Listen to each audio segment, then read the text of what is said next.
পূর্ণিমা যখন বাপের ঘর ছেড়েছিল স্বপনের সঙ্গে ঘর বাঁধবে বলে, তখন তার সম্বল ছিল শুধুমাত্র কয়েকটা সোনার গয়না, যেগুলো তার বিয়ের জন্যই তৈরি করে রেখেছিল পূর্ণিমার বাবা মা। মা বাবাকে লুকিয়ে এই গয়না কটা নিয়ে স্বপনকে বিয়ে করার স্বপ্ন নিয়ে সে রাতের অন্ধকারে ঘর ছেড়েছিল। স্বপন অনাথ, সারা পৃথিবীতে পূর্ণিমা ছাড়া তার আর কেউ ছিল না। পূর্ণিমার বাড়ির পাশে যে বড় হোটেলটা, সেই হোটেলে স্বপন তখন কাজ করত। বাড়ি ছেড়ে চলে আসার পর স্বপন আর পূর্ণিমা অনেক কষ্টে নিজেদেরকে দাঁড় করিয়েছিল। বাড়ি থেকে অনেক দূরে নিজেদের একটা আস্তানা গড়েছিল। নিজেদের গয়নাগুলো বেচে স্বপনের জন্য একটা ফলের দোকান দিয়েছিল পূর্ণিমা।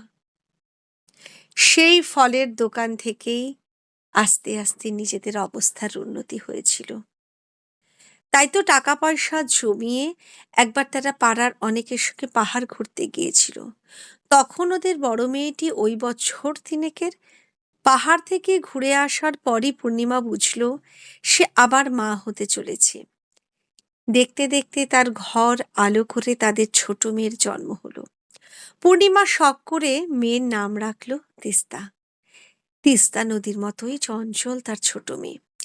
এই মেয়ে যেন অনেক দূর নিজের গতিতে এগিয়ে যেতে পারে, এই স্বপ্ন নিয়ে স্বামী স্ত্রীর দিন কাটতে লাগলো। বড় মেয়ে মন্দিরা আর ছোট মেয়ে তিস্তা, দুই মেয়েকে নিয়ে বেশ সুখেই কাটছিল পূর্ণিমা আর স্বপনের। কিন্তু এত সুখ মনে হয় ভগবানের সহ্য হচ্ছিল না। ভোরের ট্রেনে বড়বাজার থেকে ফল কিনে ফেরার সময় ট্রেন থেকে নামবে বলে গেটের সামনে বেশ খানিক এগিয়ে দাঁড়িয়েছিল স্বপন। কিন্তু এত ঠেলাঠেলি, এত ধাক্কাধাক্কি যে স্বপন সামলাতে না পেরে ট্রেন থেকে পড়ে গেল। ফলের ব্যাগ দুটো ট্রেনের মধ্যে থাকলেও স্বপন আর থাকলো না। মুহূর্তের মধ্যে সব শেষ হয়ে গেল। শুরু হয়েছিল পূর্ণিমার আরেক লড়াই, দুই মেয়েকে একা হাতে মানুষ করার লড়াই। অনেক কষ্টে ফলের দোকানটা সে চালাতো। ছোট মেয়েটাকে কোলে নিয়ে নিয়ে বড়বাজার আসতো একা। বড় মেয়েটা 9 বছর বয়স থেকে ভাতের হাঁড়ি সামলানো শিখতে বাধ্য হয়েছিল। পূর্ণিমার জীবনের যা সুখ, যা আনন্দ, তা ওই স্বপনের সঙ্গে কাটানো দিনগুলোই। ওই মানুষটা যতদিন ছিল পূর্ণিমার মনে হতো যেন তার মতো সুখী আর কেউ নেই। মানুষটা এতটাই ভালোবাসতো তাকে। তাই স্বপন চলে যাবার পরে পূর্ণিমা নিজেকে কখনো আর আয়নায় দেখতো না, ইচ্ছেও হতো না। স্বপনের দেওয়া চিহ্নগুলো যে মুছে গেছে, তার মুখ যে এখন বিবর্ণ পাংশুটে, সব রং যে সে সঙ্গে করে নিয়ে গেছে। শুধু পূর্ণিমা বেঁচে আছে মেয়ে দুটোর মুখ চেয়ে। পূর্ণিমা বড় মেয়েটাকে বেশি দূর পড়াশোনা করাতে পারল না। 17 বছরেই বিয়ে দিয়ে দিতে হলো। পড়াশোনা না করে মেয়ে বিয়ে করবে বলল। ভালোবেসে বিয়ে করলো মন্দিরা সুমনকে। মন্দিরার শ্বশুর ঘর তার বাপের ঘর থেকে 2 স্টেশন পরেই।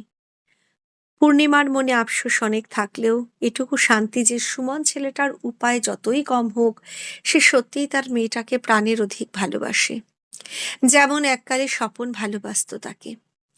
ভালোবাসার থেকে বড় পাওয়া এই দুনিয়ায় আর তো কিছু নেই। অক্লান্ত পরিশ্রম, হারিয়ে ফেলার বেদনা, মেয়েদের সুন্দর ভবিষ্যতের চিন্তা পূর্ণিমার চেহারায় ছাপ ফেলেছিল বেশ প্রকটভাবেই। পূর্ণিমার চাঁদের সে সৌন্দর্য দিনে দিনে শেষ হয়ে গেছে। চেহারার লালিত্য হারিয়ে সে এখন জরাজীর্ণ। অবশ্য পূর্ণিমা সেই নিয়ে এতটুকু মাথা ব্যথা নেই। তার শুধু একটাই চিন্তা, তিস্তার জন্য একটা ভালো পাত্রের সন্ধান করা। তিস্তা এখন কলেজে পড়ছে। পড়াশোনার তেমন মাথা না থাকলেও পূর্ণিমার ঠেলায় আর মাস্টারদের চেষ্টায় সে বছর বছর পাশটা করে যায়। পূর্ণিমার অনেক আশা ছিল তিস্তাকে নিয়ে, যে একদিন নিশ্চয়ই তিস্তা নিজের পায়ে দাঁড়াবে, আর সেদিন পূর্ণিমার এই কঠিন লড়াই শেষ হবে। এত কষ্টের শেষ হবে, রোজের এই পয়সা উপায়ের চেষ্টা থামবে।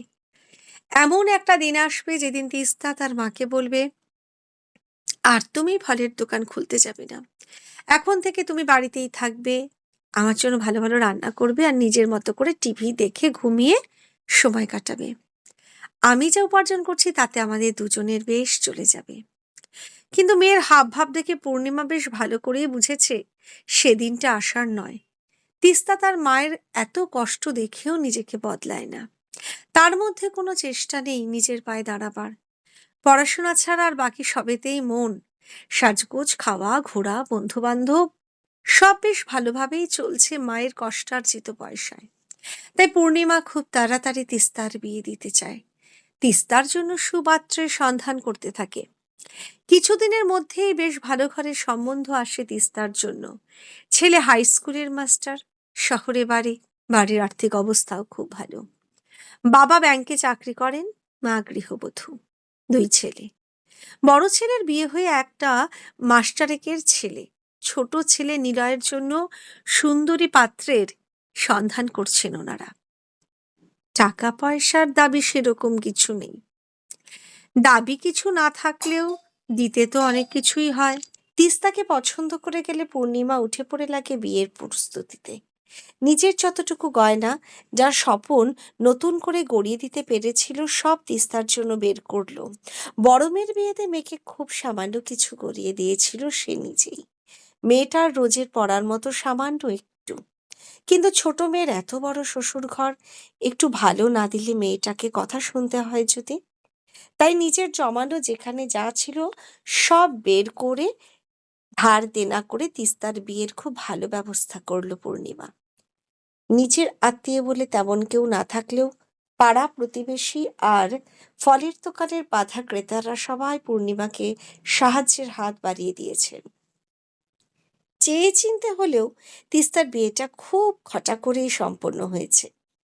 তিস্তার শ্বশুরবাড়ির সকলে ভীষণ ভালো। মাঝে মাঝে তিস্তা ফোন করে মাকে। সারাদিন সে কি করলো, কি রান্না হলো, সব গল্প করে মায়ের সঙ্গে। মাঝে একদিন জামাইকে নিয়ে এ বাড়িতে ঘুরেও গেছে তিস্তা। পূর্ণিমা জামাইয়ের যত্নের কোনো ত্রুটি রাখেনি। মন্দিরা সকাল থেকে এসে মায়ের সঙ্গে হাত চালিয়ে সব রান্না বান্না সামলেছে। বড় মেয়ে মায়ের কষ্টটা তবু কিছুটা হলেও বোঝে। মাঝে মাঝে মাকে নিজের কাছে নিয়ে গিয়ে রাখতে চায়, কিন্তু মেয়ের শ্বশুর বাড়ি মেয়ের নিজের বাড়ি তো নয়। কিছুদিন পর তিস্তার শাশুড়ি মা পূর্ণিমাকে আর মন্দিরাদের সবাইকে নিমন্ত্রণ জানায় তাদের বাড়ির একমাত্র নাতির অন্নপ্রাশন। পূর্ণিমা ভাবে কি হাতে করে নিয়ে সে মেয়ের শ্বশুর বাড়িতে যাবে। ভালো কিছু না দিলে যে বড্ড খারাপ দেখাবে। নতুন সম্পর্ক, এক টুকরো সোনা তো দিতেই হয়। নিজের গায়ের শেষ সোনাটুকু নিজের কানের দুল জোড়া বেচে সে তিস্তার জায়ের ছেলের জন্য বেশ মোটা করে একটা সোনার আংটি করিয়ে নিয়ে অন্নপ্রাশনের অনুষ্ঠানে গেল। যদিও এমন শূন্যভাবে এত বড় অনুষ্ঠানে উপস্থিত হতে বড়ই খারাপ লাগছিল। মন্দিরা মাকে তার নিজের কানেরটা পরিয়ে দিতে চাইল, কিন্তু পূর্ণিমা রাজি হলো না। সে একটা কেনা কানের পরেই তৈরি হলো। সুমনের একটা কাজের জন্য সে যেতে পারবে না জানিয়ে দিয়েছিল। তাই মন্দিরা মায়ের সঙ্গে বেশ সকালবেলাকারই বোনের বাড়ি পৌঁছালো।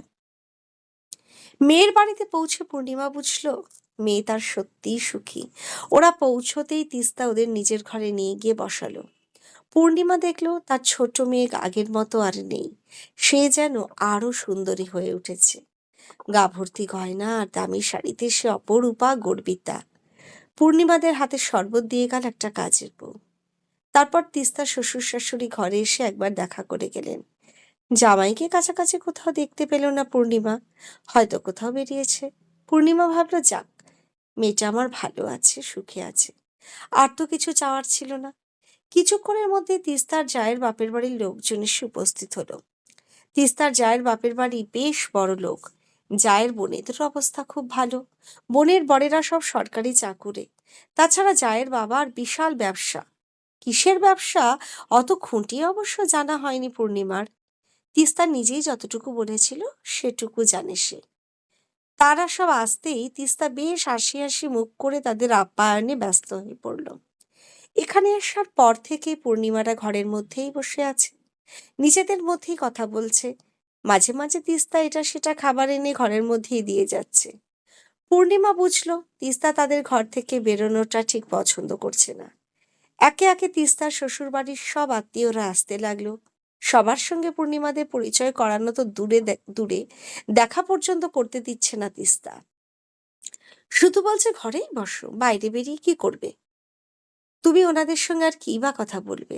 সত্যিই তো, পূর্ণিমার কি কোনো যোগ্যতা আছে ওসব নামি দামি লোকজনদের সঙ্গে কথা বলার? তাহলে কি তিস্তা লজ্জা পাচ্ছে? সবার কাছে পূর্ণিমাকে নিজের মা আর মন্দিরাকে নিজের দিদির পরিচয় দিতে লজ্জা পাচ্ছে? সত্যিই তো, এত বড় বড় লোকজনের সঙ্গে নিজের এই নিঃস্ব মায়ের পরিচয় করানো তো লজ্জারই। তাদের সামনে কিভাবে নিয়ে গিয়ে দাঁড় করাবে পূর্ণিমাকে? না আছে তার রূপ, না আছে তার গা ভর্তি গয়না। এমন একটা মানুষকে সম্মান দিয়ে বেশি আশা করাটাও তো পূর্ণিমার ভুল। তা সে যতই নিজের পেটের মেয়ে হোক না কেন, তারও তো একটা প্রেস্টিজ আছে। পূর্ণিমা ছোট মেয়ের হাতেই বাচ্চাটার আংটিটা দিয়ে মেয়ের কাছ থেকে বিদায় নিল। বলল, কাল ভোরে সত্যনারায়ণ পুজোর ফলের একটা বড় অর্ডার আছে, বড় বাজার যেতে হবে আজ, তাই তাড়াতাড়ি বেরিয়ে যেতে হবে। খাওয়া দাওয়া করে বেরোতে গেলে অনেক দেরি হয়ে যাবে। মেয়ের শ্বশুর শাশুড়ির কাছে গিয়ে একবার দেখা করে বাড়ি ফেরার অনুমতি চেয়ে নিল।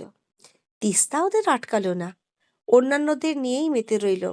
মন্দিরা মাকে দুহাতে জড়িয়ে ধরে ওদের বাড়ির সিঁড়ি দিয়ে নেমে এলো। পূর্ণিমার দু চোখ বেয়ে ফোঁটা ফোঁটা জল গড়ালো। বড় মেয়ের হাতটা বেশ শক্ত করে ধরে ছোট মেয়ের বাড়ির চৌকাঠটা শেষবারের মতো মা মেয়ে একসঙ্গে পার করল।